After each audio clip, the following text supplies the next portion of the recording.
इधर दिल्ली में कांग्रेस सीईसी की बैठक में प्रदेश की 12 लोकसभा सीटों में 9 सीटों पर प्रत्याशियों के नामों पर सीईसी में फाइनल मुहर लग चुकी है। अब बस केवल इंतजार है औपचारिक ऐलान का।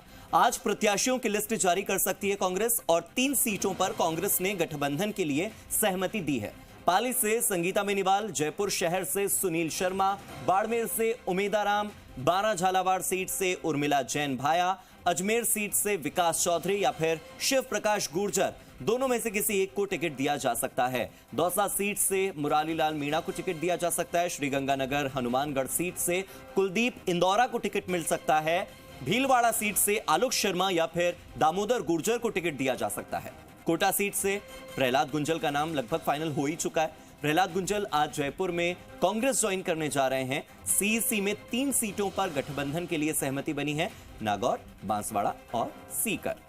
इन तीनों सीटों पर गठबंधन को लेकर सीईसी में मुहर लगी। इन सीटों पर आज शाम तक गठबंधन दल अपने प्रत्याशियों के नामों का ऐलान कर देंगे और फिर नागौर से हनुमान बेनीवाल, सीकर से अमराराम और बांसवाड़ा से बीएपी पार्टी के प्रत्याशी हो सकते हैं। खास बात यह है कि राजसमंद और जयपुर ग्रामीण सीट को होल्ड पर रखा गया है।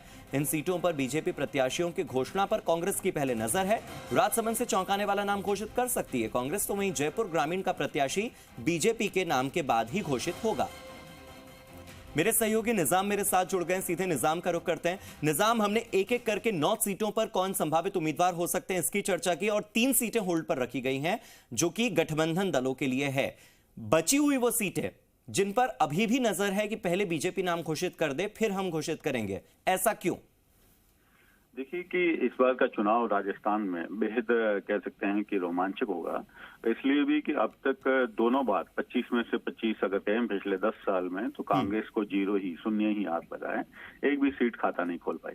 लेकिन इस बार कांग्रेस अपनी उम्मीद को बढ़ा रखी है कि उसको उम्मीद है कि वो यहाँ से खाता खोल लेगी। दूसरा, इनके पास कुछ नहीं था, जैसे कि चूरू सीट है जिस पर राहुल कसवा के आने से वो मजबूत हुए हैं। इसी तरीके से अगर कांग्रेस को लगता है कि वो टोंक सवाई माधोपुर जहां हरीश मीणा है, इसके साथ ही अगर वो कहे तो जयपुर ग्रामीण की सीट पे अगर वो सही कैंडिडेट खड़ा करती है तो चुनाव जीत सकती है।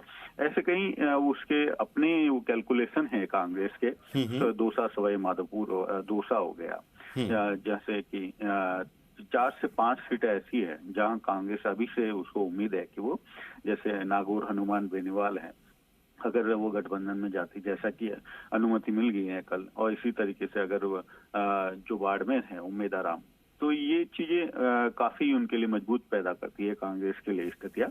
फिलहाल जो कल सीईसी हुई, सीईसी में 12 सीटों पर एक तरह से सहमति दे दी गई है, लेकिन उनमें से भी 3 सीटें जो खास तौर से अगर बात की जाए राजसमंद की, तो राजसमंद पे जो वर्तमान प्रत्याशी है उस प्रत्याशी को पूरी तरह से बदला जाएगा और उसकी जगह कुछ और नया नाम सर्च करके अगले 1-2 दिन में देगी। और नई कोई सीईसी नहीं होगी, बस ऊपर जो कमेटी के लोग हैं वो आपस में तय करके करेंगे। दूसरा, जयपुर ग्रामीण के जो है वो पूरी तरीके से बीजेपी पे आधारित होगा कि बीजेपी अगर वहां पे राव राजेंद्र सिंह को देती है जो कि राजपूत वर्ग से आते हैं, तो कांग्रेस फिर वहां से संदीप चौधरी को उतार सकती है। ठीक है। अगर बीजेपी राव राजेंद्र सिंह को नहीं देती है तो वहां पर फिर वो अनिल चोपड़ा को कांग्रेस वहां से उतारेगी। तो ये साफ जो गणित है वो उसके हिसाब से बैठकर बांधेगी। बाकी जो 9 सीटें हैं, जैसे हमने कहा कि अजमेर में विकास चौधरी, बाकी 9 सीटों का गणित हम अपने दर्शकों को बता ही चुके हैं और जो आपने समझाया वो भी बहुत बहुत शुक्रिया उन पूरी डिटेल्स के लिए।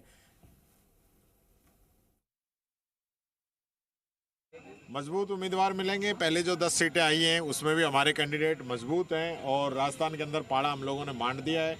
बीजेपी से ज़्यादा सीटें राजस्थान के अंदर कांग्रेस जीतेगी। आज हमारे जो कैंडिडेट जिन पे डिस्कस हुआ है मजबूत कैंडिडेट हैं, बहुत ही जल्दी अब आपके सामने वो नाम आएंगे। 3 सीटें जो हैं वो अलायंस की बात जिन पे चल रही है, इसके अलावा लगभग सभी सीटों पर डिस्कस हो गया है। आला कमान को निर्णय लेना है।